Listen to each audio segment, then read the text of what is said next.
Hola, soy John Hamilton, estoy aquí en Christchurch, en Montevideo, y estamos siguiendo nuestra serie sobre seamos uno, lo esencial, lo no esencial, y cómo distinguir, cómo discernir.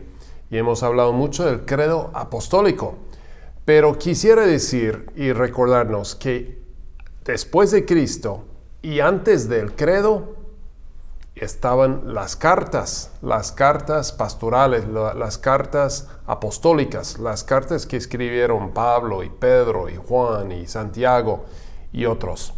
Entonces, el credo, decimos, explica en los términos mínimos los misterios esenciales de nuestra fe. Entonces, el credo fue afirmado 325 años después de Cristo. Entonces, y fue un trabajo en conjunto con todos los líderes de la iglesia de aquel entonces. Pero durante esa época, durante esa etapa de estudio, de desarrollo, no estaban tanto desarrollando ideas nuevas, sino buscando cómo aclarar los misterios que los mismos apóstoles habían vivido y experimentado. Y hemos dicho que los misterios no siempre se pueden entender con la razón, aunque quisiéramos explicarlos, pero el misterio sí se puede vivir. Y vivimos misterios, y vivimos situaciones y circunstancias, y vemos cosas, sentimos cosas que no podemos explicar. Y así fue con mucho de la vida de Jesús. Estaba interviniendo en nuestra humanidad de una manera no visto antes ni después. Entonces, para entender cómo es que pudieron afirmar el credo apostólico, cómo es que estaban entendiendo, aprendiendo. Entonces, yo quiero volver a la primera carta de nuestro Nuevo Testamento que fue circulada pensando en cómo explicar lo sucedido y pasarlo a las próximas generaciones. O sea, los misterios nos incomodan y queremos explicarlos, pero los misterios fueron vividos, experimentados, y los apóstoles, los discípulos, las muchas personas dialogaron, oraron, compartieron, escribieron para discernir entre lo esencial y lo no esencial.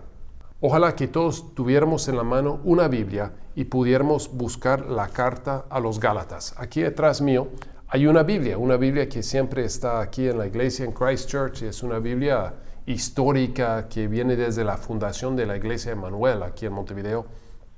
Y la Biblia está abierta a la carta de Gálatas. Entonces vemos que hay mucha historia que viene antes. Historia no solamente son datos y fechas, sino historia. Personas que vivían y que estaban interactuando con su contexto, con su cultura para compartir, para que nosotros pudiéramos sacar provecho y entender. Y la carta de Gálatas es una de estas cartas. Yo sospecho de que muchos de nosotros que estamos escuchando este mensaje no han leído últimamente la carta de Gálatas y posiblemente nunca la hemos leído. Entonces, si es por primera vez que la estamos mirando, hay partes difíciles y complejas, pero que no sea un obstáculo. Hay mucho para entender, mucho para estudiar, para reflexionar. Entonces vamos a seguir hoy. Yo voy a hacer la lectura, no de toda la carta, pero de una gran parte, y vamos a seguir a encontrar la historia de Pablo, el primero en poner por escrito lo esencial de la fe cristiana. Y tú mires y escuchas para ver cuáles son los temas principales de Pablo, qué es lo que él quisiera compartir. Entonces vamos con el capítulo 1, versículo 1. Pablo, apóstol, versículo 2, y todos los hermanos que están conmigo. O sea, está hablando en nombre propio, hablando en el yo, como nos gusta decir, pero también está parte de una comunidad, está expresando lo que ellos han discernido con la ayuda del Espíritu de Dios en comunidad. Versículo 3. Bueno, dice que está en versículo 2 escribiendo a las iglesias de Galacia. Galacia no es Galicia.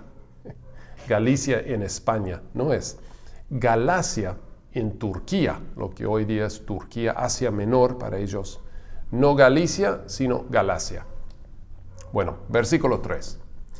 Que nuestro Dios Padre y el Señor Jesucristo concedan gracia y paz.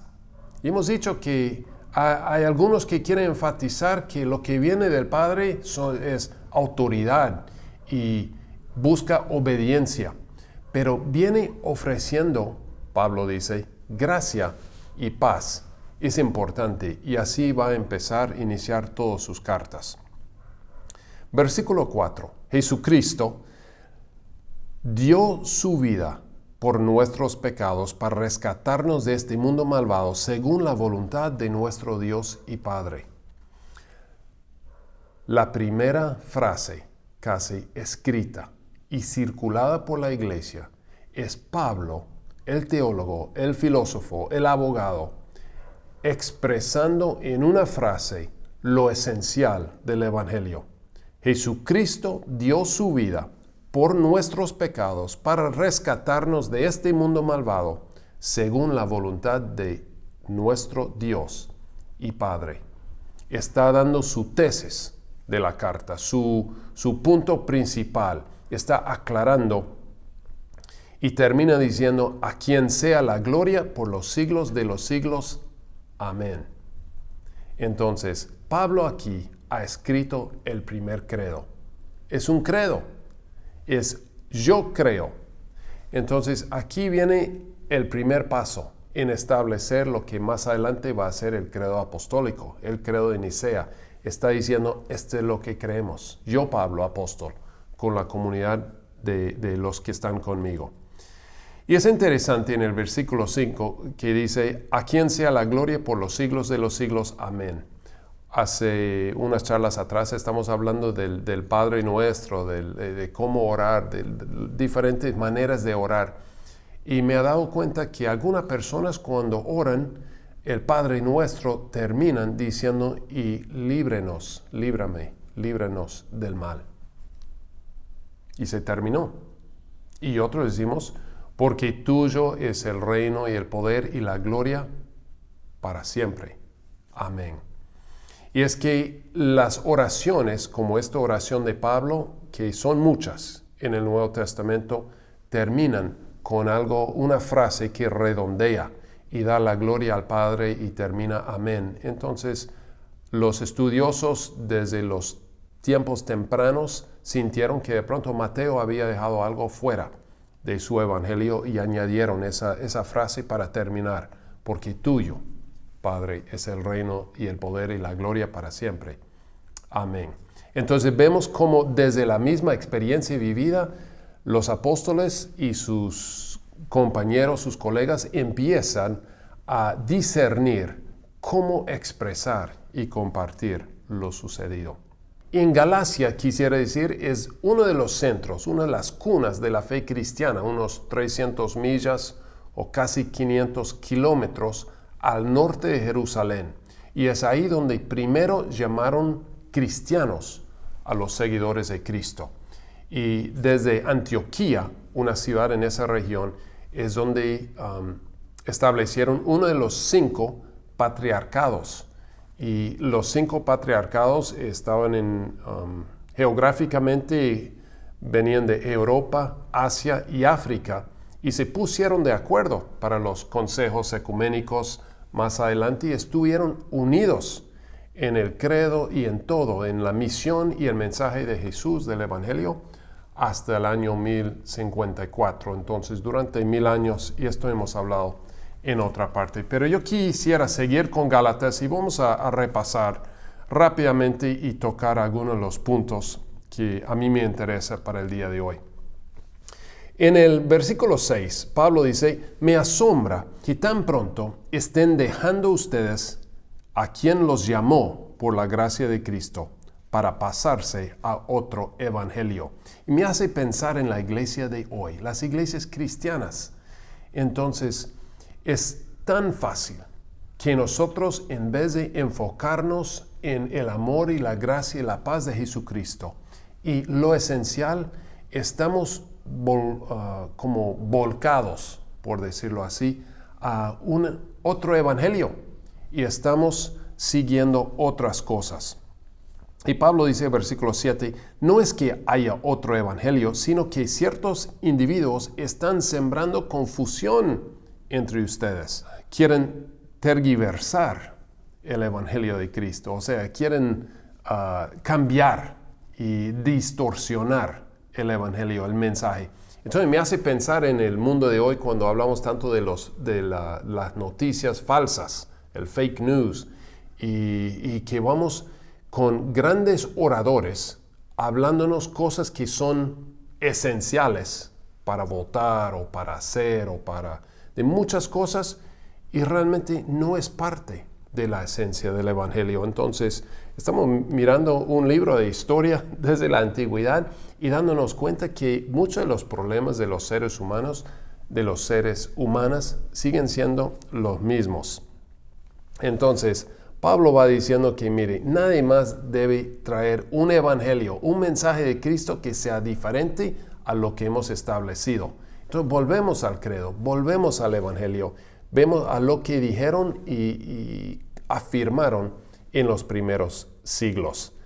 En versículo 10 dice, ¿qué busco con esto? ¿Ganarme la aprobación humana o la de Dios? O sea, ¿qué busco con criticar a las personas que me están criticando?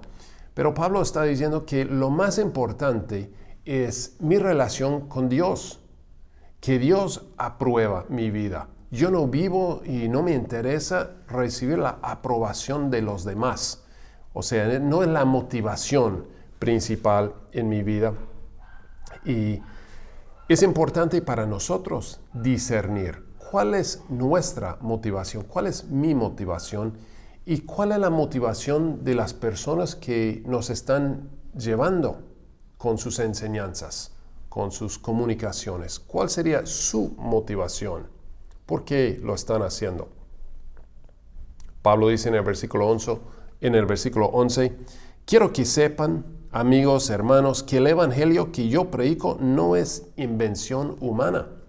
Hoy seguimos preguntando si algunos inventos hay y comparte de ahí su parte de su testimonio, de su propia experiencia, de haberse encontrado con Jesús y después con los apóstoles y como Él subió a Jerusalén.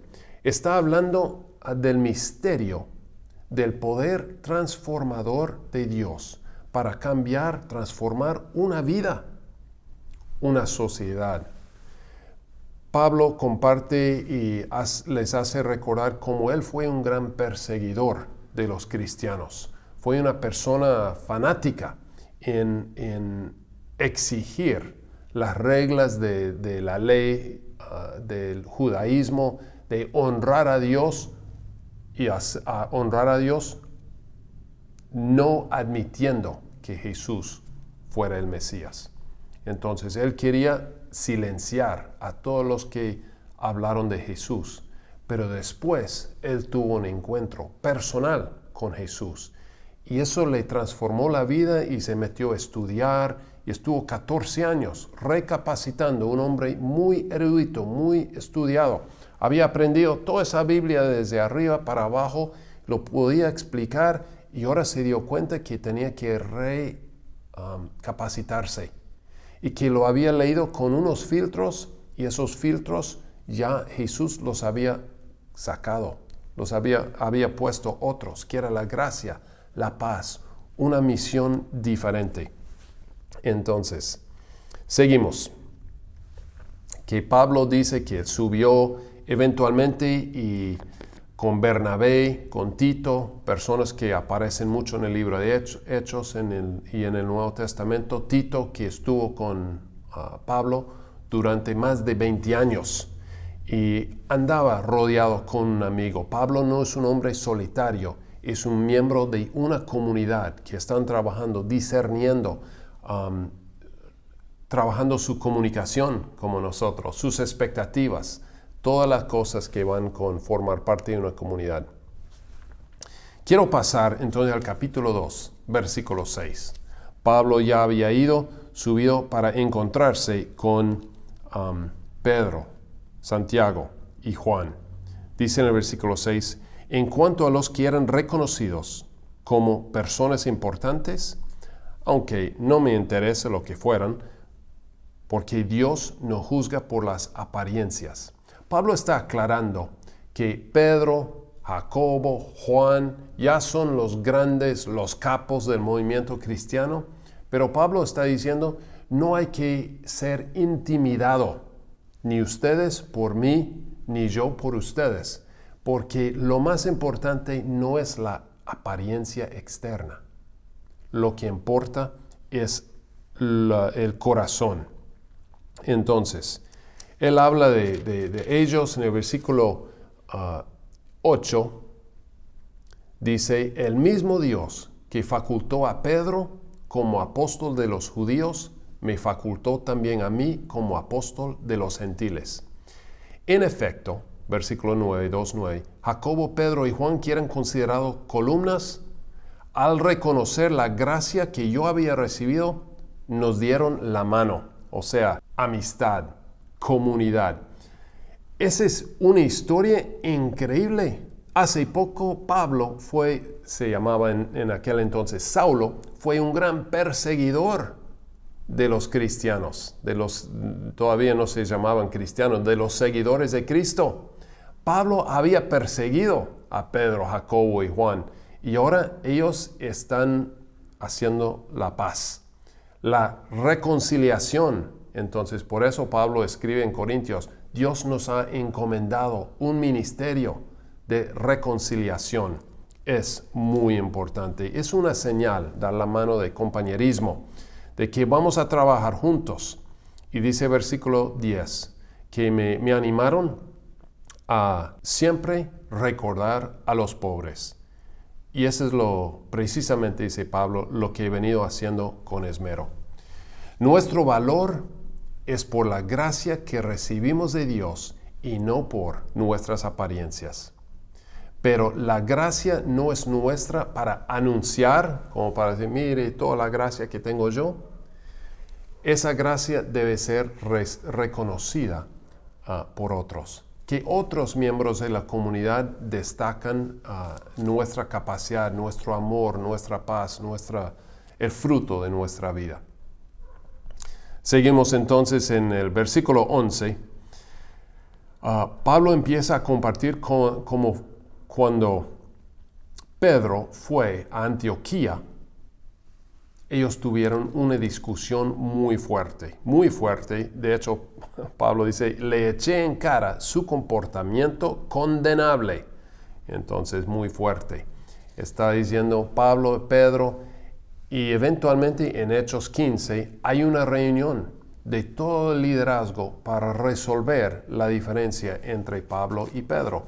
Pero Pablo y Pedro lo resolvieron no como ofensas personales, sino como ideas diferentes, interpretaciones diferentes, y buscaban cómo solucionar el problema, que era ver las cosas de una manera distinta. Hoy día, ¿cuánto nos cuesta resolver un problema sin atacar a la otra persona? Pablo y Pedro fueron capaces de hacerlo porque en común habían recibido la gracia y paz de Jesús y querían compartirlo, pero querían hacerlo bien. Entonces es normal tener diferencias, pero tenemos que trabajar juntos para discernir cuál es lo más esencial, qué es lo que necesitamos.